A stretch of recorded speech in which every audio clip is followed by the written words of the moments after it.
ஒரு பெரிய கப்பல் நடுக்கடலில் ஸ்பீடாக போயிட்டு இருந்தபோது பயங்கரமான புயல். அந்த புயலில் கப்பல் கடலில் மூழ்கிருச்சு. அந்த கப்பலில் பயணித்த பயணிகள் எல்லாருமே இறந்துட்டாங்க. ஆனால் அதில் ஒரு மனுஷன் மட்டும் தப்பிச்சு அலையினோட வேகத்தில் அடிச்சுட்டு வந்து கரையில் ஒதுங்கிட்டான். அப்புறம் கொஞ்சம் நேரம் கழித்து மயக்கம் தெளிஞ்சு கண் திறந்து பார்த்தப்போ யாருமே இல்லாத ஒரு தனி தீவில் அவன் மாட்டிக்கிட்டான்.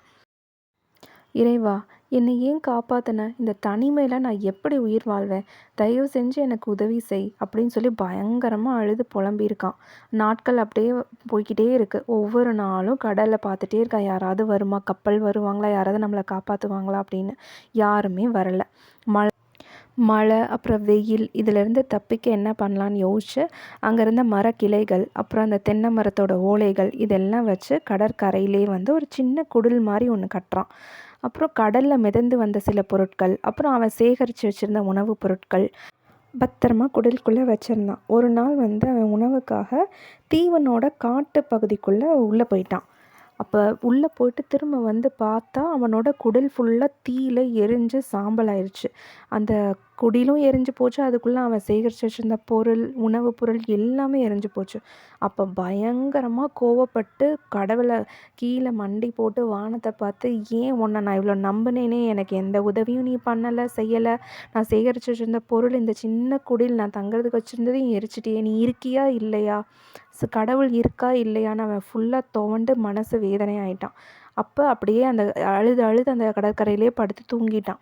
மறுநாள் காலையில் வந்து ஒரு கப்பலோட சவுண்டு அவன் கேட்டு முழிச்சு பார்க்குறான். முழிச்சு பார்த்தா ஒரு பெரிய கப்பல் வந்து கரையில் நிற்குது. அவன் கண்ணவே அவனால் நம்ப முடியல. ரொம்ப சந்தோஷமாயிட்டான். அவனை அங்கேருந்து மீட்டு கப்பலில் கூட்டிகிட்டு போகிறாங்க. கப்பலுக்குள்ளே போனதுக்கப்புறம் அவனுக்கு ஆச்சரியம், எப்படி நீங்கள் என்னை கண்டுபிடிச்சிங்க? அந்த கேப்டன்கிட்ட கேட்குறான். நான் இங்கே இருந்தது உங்களுக்கு எப்படி தெரியும்? எப்படி நீங்கள் வந்தீங்க?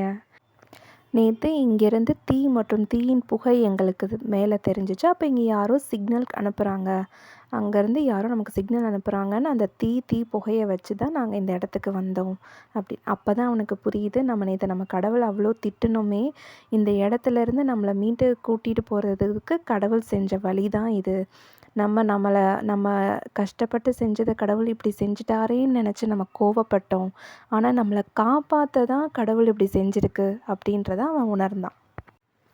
கதையின் கருத்து: நம் வாழ்க்கையில் நடக்கும் சில பின்னடைவுகளும் இழப்புகளும் முதல் பார்வையில் பெரிய துன்பமாக தோன்றினாலும் அவை நம் நன்மைக்காகவும் புதிய வழிகளை திறப்பதற்காகவுமே நடக்கின்றன.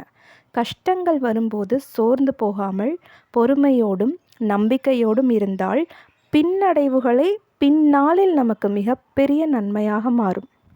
இந்த கதை பிடிச்சிருந்தா ஸ்டார் மிராக்கிள் சேனலை சப்ஸ்கிரைப் பண்ணுங்கள். எங்கள் வீடு பிடிச்சிருந்துச்சுன்னா லைக் பண்ணி கமெண்ட்டில் ரெட் ஹார்ட் கொடுங்க.